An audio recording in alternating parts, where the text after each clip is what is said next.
Class 9 prism എന്ന ചാപ്റ്ററിലെ ടെക്സ്റ്റിൽ questions ആണ് നമ്മൾ നോക്കുന്നത്. ആദ്യം നമ്മൾ പഠിക്കേണ്ട സെക്ഷൻ എന്ന് പറയുന്നത് വോളിയം ഓഫ് എ പ്രിസം ആണ്, അതായത് സ്തംഭത്തിൻ്റെ വ്യാപ്തം. വോളിയം അഥവാ വ്യാപ്തം കണ്ടുപിടിക്കാനുള്ള formula base area into height ആണ്. അതായത് ആ പ്രിസത്തിൻ്റെ ബേസ് അല്ലെങ്കിൽ പാദം ഏതാണോ അതിൻ്റെ പരപ്പളവ്, പരപ്പളവിനെ ഉയരം കൊണ്ട് ഗുണിക്കുക, ബേസ് ഏരിയയെ ഹൈറ്റ് കൊണ്ട് ഗുണിക്കുക. അപ്പം നമ്മളതിനെ ഒരു ഫോർമുല രൂപത്തിൽ എഴുതുകയാണെങ്കിൽ, ചുരുക്കി എഴുതുകയാണെങ്കിൽ നമുക്ക് പഠിച്ചു വയ്ക്കാനായിട്ട് V equals base area into height. ഇതാണ് പ്രിസത്തിൻ്റെ വോളിയം കണ്ടുപിടിക്കേണ്ട formula. First question, the base of a prism is an equilateral triangle of perimeter 18 cm and its height is 5 cm. Calculate its volume. ഒരു സമഭുജ ത്രികോണ സ്തംഭത്തിൻ്റെ പാദ ചുറ്റളവ് 18 സെൻറ്റിമീറ്ററും ഉയരം 5 സെൻറ്റിമീറ്ററുമാണ്. അതിൻ്റെ വ്യാപ്തം കണ്ടുപിടിക്കുക. ഇവിടെ പറഞ്ഞിരിക്കുന്നത് പ്രിസത്തിൻ്റെ ബേസ് ഒരു ഇക്വിലാറ്ററൽ ട്രയാങ്കിൾ ആണെന്നാണ്. എന്താണ്? സമഭുജ ത്രികോണം.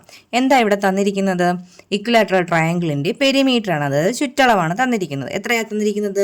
18 സെൻറ്റിമീറ്റർ അല്ലേ? പെരിമീറ്റർ എത്രയാണ്? 18 സെൻറ്റിമീറ്റർ. ഇക്വിലാറ്ററൽ ട്രയാങ്കിളിൻ്റെ പെരിമീറ്റർ എങ്ങനെയാണ് കണ്ടുപിടിക്കുന്നത്? 3 ഇൻറ്റു A, അതായത് 3 ഇൻറ്റു 1 സൈഡ്. അത് എത്രയാണ്? 18. 3 വശവും തുല്യമല്ലേ? അപ്പോൾ 3 into A equals 18. That is A equals 18/3 equals 6 centimetre. ഇനി എന്താ തന്നിരിക്കുന്നത്? ഹൈറ്റ് തന്നിട്ടുണ്ട്. ഹൈറ്റ് എത്രയാണ്? ഹൈറ്റ് 5 സെൻറ്റിമീറ്റർ ആണ്. നമുക്ക് കണ്ടുപിടിക്കേണ്ട എന്താ? വോളിയം. എന്താണ് പ്രിസത്തിൻ്റെ വോളിയം അല്ലെങ്കിൽ വ്യാപ്തം കണ്ടുപിടിക്കാനുള്ള formula? Base area into height, അതായത് പാദപരപ്പളവിനെ ഉയരം കൊണ്ട് ഗുണിക്കുക. ഇപ്പോൾ ഇവിടുത്തെ പാദപരപ്പളവ്, പാദം അല്ലെങ്കിൽ ബേസ് എന്താണ്? പ്രിസത്തിൻ്റെ ബേസ് എന്താണ്? ഇവിടെ ഇക്വിലാറ്ററൽ ട്രയാങ്കിൾ അല്ലേ? അപ്പോൾ ഇക്വിലാറ്ററൽ ട്രയാങ്കിളിൻ്റെ ഏരിയ കണ്ടുപിടിക്കുന്ന ഫോർമുല എന്താണ്? √3a²/4. √3. ഇവിടെ A എത്രയാണ് നമുക്ക് കിട്ടിയത്? 6² ഡിവൈഡഡ് ബൈ 4. √3 ഇൻറ്റു 6ൻ്റെ സ്ക്വയർ എത്രയാ? 36/4. അപ്പോൾ 36/4 എത്രയാ? 36ഉം 4ഉം കൂടെ ക്യാൻസൽ ചെയ്യുമ്പോൾ 9. എത്ര നേടും നമുക്ക്? 9√3 സെൻറ്റിമീറ്റർ സ്ക്വയർ ആണ് നമുക്ക് ബേസ് ഏരിയ കിട്ടിയത്. ഇനി നമുക്ക് എന്ത് കണ്ടുപിടിക്കാം? വോളിയം അഥവാ വ്യാപ്തം കണ്ടുപിടിക്കാൻ എന്താ? ഈ ഫോർമുലയെ സബ്സ്റ്റിറ്റ്യൂട്ട് ചെയ്യാം. 9√3 ഇൻറ്റു ഹൈറ്റ് എത്രയാണ്? 5. ദാറ്റ് ഈസ് 45√3 സെൻറ്റിമീറ്റർ ക്യൂബാണ് ഈ പ്രിസത്തിൻ്റെ വ്യാപ്തം. Second question, the base of a prism is a triangle of sides 13 cm, 14 cm, 15 cm and height is 20 cm. Calculate its volume. ഒരു ത്രികോണ സ്തംഭത്തിൻ്റെ പാദവക്കുകൾ 13, 14, 15 സെൻറ്റിമീറ്റർ ആണെങ്കിൽ സ്തംഭത്തിൻ്റെ ഉയരം 20 സെൻറ്റിമീറ്ററും ആണെങ്കിൽ വ്യാപ്തം കാണുക.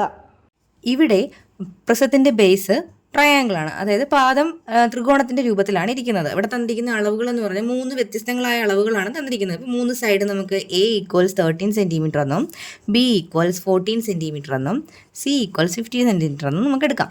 ഇവിടെ നമുക്ക് ആദ്യം വോളിയം കണ്ടുപിടിക്കാൻ എന്താ കണ്ടുപിടിക്കേണ്ടത്? ആദ്യം ബേസ് ഏരിയ കാണണമല്ലോ. അപ്പോൾ ബേസ് ഏരിയ കണ്ടുപിടിക്കാൻ നമുക്കിവിടെ ഏത് ഫോർമുല ഉപയോഗിക്കാം? ഹെറോൺസ് ഫോർമുല ഉപയോഗിക്കാം അല്ലേ? ഹെറോൺസ് ഫോർമുല ഉപയോഗിക്കാനായിട്ട് എന്താണ് Heron's formula? √S into S minus A into S minus B into S minus C. ഇതാണല്ലോ ഹെറോൺസ് ഫോർമുല. നമുക്ക് എസ് കണ്ടുപിടിക്കേണ്ടേ? എന്താണ് S? A + B + C divided by 2 ആണ് എസ് അല്ലേ? അപ്പോൾ ഏതൊക്കെയാണ് കൂട്ടേണ്ടത്? നമ്മളുടെ 13, 14, 15 കൂട്ടിയിട്ട് 2 കൊണ്ട് എന്ത് ചെയ്യുക? ഡിവൈഡ് ചെയ്യുക. അപ്പോൾ നമുക്ക് 42 ഡിവൈഡഡ് ബൈ 2 എന്ന് കിട്ടും. ആൻസർ എത്രയാണ്? 21 അല്ലേ? അപ്പം നമുക്ക് ഈ വാല്യൂസിൽ സബ്സ്റ്റിറ്റ്യൂട്ട് ചെയ്ത് കൊടുക്കാം. 21 ഇൻറ്റു 21 മൈനസ് A എത്രയാണ്? 13 ഇൻറ്റു 21 മൈനസ് 14, 21 മൈനസ് 15. ഇത് നമുക്ക് റൂട്ടിനകത്താക്കാം. ഈക്വൽസ് 21 ഇൻറ്റു 21 മൈനസ് 13 എത്രയാണ്? 8, 7, 6. ഇനി നമുക്കിതിനെ ഒന്ന് സ്പ്ലിറ്റ് ചെയ്തിട്ട് പെട്ടെന്ന് റൂട്ട് കണ്ടുപിടിക്കാൻ വേണ്ടി നമുക്കിപ്പോൾ 21ന് നമുക്ക് എന്ത് എഴുതാം? 7 ഇൻറ്റു 3 എന്ന് എഴുതാം. 8നെ നമുക്ക് 2 ഇൻറ്റു 4 എന്ന് എഴുതാം. 7 അതുപോലെ കിടക്കട്ടെ. 6നെ നമുക്ക് 2 ഇൻറ്റു 3 എന്ന് എഴുതാം. ഓക്കെ, ഇനി നമുക്ക് നോക്കുക കാണാം. ഇവിടെ 2 7 ഉണ്ടല്ലോ, 2 7ൽ നിന്ന് ഒരു 7 പുറത്തെടുത്തു. 2 3 ഉണ്ടല്ലോ, 2 3യിൽ നിന്ന് ഒരു 3 പുറത്തെടുത്തു. 2 2 ഉണ്ടല്ലോ, 2 2ൽ നിന്ന് ഒരു 2 പുറത്തെടുത്തു. ബാക്കി ആരാ റൂട്ടിനകത്തുള്ളത്? 4 അല്ലേ? ഇതെല്ലാം കൂടി മൾട്ടിപ്ലൈ ചെയ്യുമ്പോൾ നമുക്ക് എത്ര കിട്ടുന്നത്? 42. ഇനി 4ൻ്റെ റൂട്ട് എത്രയാ? 2. ദാറ്റ് ഈസ് 84 സെൻറ്റിമീറ്റർ സ്ക്വയർ ആണ് ബേസ് ഏരിയ. ഇനി ക്വസ്റ്റ്യനിൽ ഒരു കാര്യം കൂടി തന്നിട്ടുണ്ടല്ലോ. എന്താ? ഹൈറ്റ് അല്ലേ? ഹൈറ്റ് എത്ര തന്നിരിക്കുന്നത്? 20 സെൻറ്റിമീറ്റർ ആണ് ഹൈറ്റ്. ഇനി നമുക്ക് വോളിയം അഥവാ വ്യാപ്തം കണ്ടുപിടിച്ചുകൂടി. എന്താ? ബേസ് ഏരിയ ഇൻറ്റു ഹൈറ്റ് എന്ന് പറയുന്ന ഫോർമുലയിൽ ഇട്ട് കൊടുക്കുക. ബേസ് ഏരിയ 84 കിട്ടി. ഹൈറ്റ് എത്രയാണ്? 20 എന്നുണ്ട്. മൾട്ടിപ്ലൈ ചെയ്യുമ്പോൾ നമുക്ക് 1680 സെൻറ്റിമീറ്റർ ക്യൂബ് എന്ന ആൻസർ കിട്ടും. Third question, സ്കൂൾ ഗ്രൗണ്ടിൽ ഒരു എക്സഗണൽ പിറ്റ് ഉണ്ട്, അതായത് ഒരു സമഷഡ്ഭുജാകൃതിയിൽ കുഴിയുണ്ട്. അതിൽ ഇതിൻ്റെ ഈ സമഷഡ്ഭുജത്തിൻ്റെ ഒരു വശം 2 മീറ്ററാണ്, അതിൽ കുഴിയുടെ ആഴം 3 മീറ്ററുമാണ് ഡെപ്ത്. 1 മീറ്റർ ഉയരത്തിൽ ഇപ്പോൾ വെള്ളമുണ്ട്, അത് എത്ര ലിറ്റർ ആണെന്ന് കാണുക. ഇനി എത്ര ലിറ്റർ വെള്ളം കൂടി കൊള്ളും എന്നും കാണുക.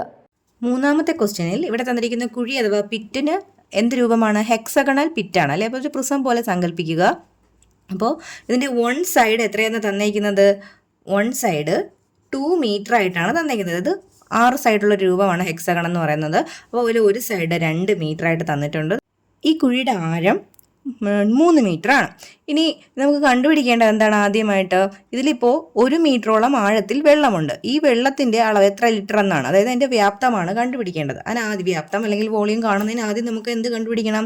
ഇതിൻ്റെ ബേസ് ഏതാണോ അതിൻ്റെ ഏരിയ, പാദപരപ്പളവ് കണ്ടുപിടിക്കുക. അപ്പോൾ ബേസ് ഏതാണ് ഇവിടെ? ഹെക്സഗണലാണ്, അല്ലേ. ഹെക്സഗൺ ആകുമ്പോൾ അതിൻ്റെ ഏരിയ എന്താണ്? 6√3 a² ഡിവൈഡഡ് ബൈ 4 ആണ്. That is 6 × √3 × a. ഇവിടെ എത്രയാണ്? 2 അല്ലേ. അപ്പോൾ 2² ഡിവൈഡഡ് ബൈ 4. 2² 4 അല്ലേ. 4 ക്യാൻസൽ ആകുമ്പോൾ നമുക്ക് എന്താണ്? 6√3 എന്ന് കിട്ടും. ബേസ് ഏരിയ എത്രയാണ്? 6√3 എന്ന് കിട്ടിക്കഴിഞ്ഞു. ഇനി പിറ്റിൻ്റെ ആഴം എത്രയാണ്? 3 മീറ്റർ ആണല്ലോ. ഇപ്പോൾ 1 മീറ്റർ ഹൈറ്റിൽ എന്തുണ്ട്? വെള്ളമുണ്ട്. അപ്പോൾ നമുക്ക് എന്ത് കണ്ടുപിടിക്കാം? Volume of water currently in the pit. ഇപ്പോൾ പിറ്റിലുള്ള, കുഴിയിലുള്ള വെള്ളത്തിൻ്റെ അളവ്, അതായത് ബേസ് ഏരിയയെ നമ്മൾ എന്തുകൊണ്ട് ഇൻറ്റു ചെയ്യുക? ഹൈറ്റ് കൊണ്ട് ഇൻറ്റു ചെയ്യുക. ഇവിടുത്തെ ബേസ് ഏരിയ ഇപ്പോൾ നമ്മൾ കണ്ടുപിടിച്ച് എത്രയാണ്? 6√3. ഇവിടുത്തെ ഹൈറ്റ് എന്ന് പറയുന്നത് ഡെപ്ത് ആണ് അല്ലേ. ഇപ്പോൾ എത്ര മീറ്ററോളം വെള്ളമുണ്ട്? 1 മീറ്ററോളം. അപ്പോൾ അത് എത്രയാണ്? 6√3 × 1 എത്ര തന്നെ കിട്ടും? 6√3 എന്ന് തന്നെ കിട്ടും. ഇത് നമ്മൾ മീറ്റർ ക്യൂബിലാണ് ആൻസർ കിട്ടുന്നത്. നമുക്ക് വേണ്ടത് ലിറ്ററിലല്ലേ. മീറ്റർ ക്യൂബിനെ ലിറ്ററിലാക്കാനായിട്ട് 1000 കൊണ്ട് മൾട്ടിപ്ലൈ ചെയ്യുമ്പോൾ അപ്പോൾ നമുക്ക് 6000√3 ലിറ്റർ എന്ന് കിട്ടും അല്ലേ. അടുത്തതായിട്ട് ചോദിച്ചിരിക്കുന്നത് how much more litres can it contain. ഇനി എത്ര അധികം വെള്ളം കൂടി ഇതിൽ കൊള്ളും എന്നാണ്. അപ്പോൾ നമുക്ക് ആദ്യം എന്ത് ചെയ്യാം? ടോട്ടൽ വോളിയം നമുക്ക് കണ്ടുപിടിക്കാം അല്ലേ. ടോട്ടൽ വോളിയം, ഇതിൻ്റെ ഈ പിറ്റിൻ്റെ ആകെ വോളിയം എന്താണെന്ന് കണ്ടുപിടിക്കാം. ആകെ വോളിയം കാണാൻ ബേസ് ഏരിയ എത്രയാ? 6√3 തന്നെയാണ്. ആകെ ഉയരം, ആകെ ഡെപ്ത് എത്രയായിരുന്നു? 3 ആയിരുന്നു. അപ്പോൾ മൾട്ടിപ്ലൈ ചെയ്യുമ്പോൾ 18√3 എന്ന് കിട്ടും. ലിറ്ററിലേക്ക് ആക്കാൻ വേണ്ടി 18√3യെ 1000 കൊണ്ട് ഇൻറ്റു ചെയ്യുക. അപ്പോൾ 18,000√3 ലിറ്റർ എന്ന് കിട്ടും. ഇതാണ് ടോട്ടൽ വോളിയം. ഇനി നമുക്ക് കണ്ടുപിടിക്കേണ്ടത് എന്താണ്? ഇനി എത്ര വെള്ളം കൂടി അതിൽ കൊള്ളും? അപ്പോൾ 6000√3 ലിറ്റർ വെള്ളം ആണ് ഇപ്പോൾ ഉള്ളത്. മൊത്തവും കൊള്ളുന്നത് എത്രയാണ്? 18,000√3 ലിറ്റർ ആണ്. അപ്പോൾ ഇനി എത്രയും കൂടി കൊള്ളും? More water the pit can contain. പിറ്റിൽ കൊള്ളിക്കാവുന്ന വെള്ളത്തിൻ്റെ അളവ് എത്രയാണ്? എന്ത് ചെയ്താൽ മതി? ടോട്ടൽ വോളിയത്തിൽ നിന്ന് ഇപ്പോഴുള്ള വെള്ളത്തിൻ്റെ വോളിയം എന്ത് ചെയ്യുക? നമ്മൾ മൈനസ് ചെയ്യുക. മൈനസ് ചെയ്യുമ്പോൾ നമുക്ക് 12,000√3 ലിറ്റർ എന്ന് കിട്ടും. √3യുടെ വാല്യൂ ആയ എത്ര കൊണ്ട്? 1.732 ആണ് √3യുടെ വാല്യൂ കൊണ്ട് മൾട്ടിപ്ലൈ ചെയ്യുമ്പോൾ നമുക്ക് 20,784 ലിറ്റർ എന്ന ആൻസർ കിട്ടും.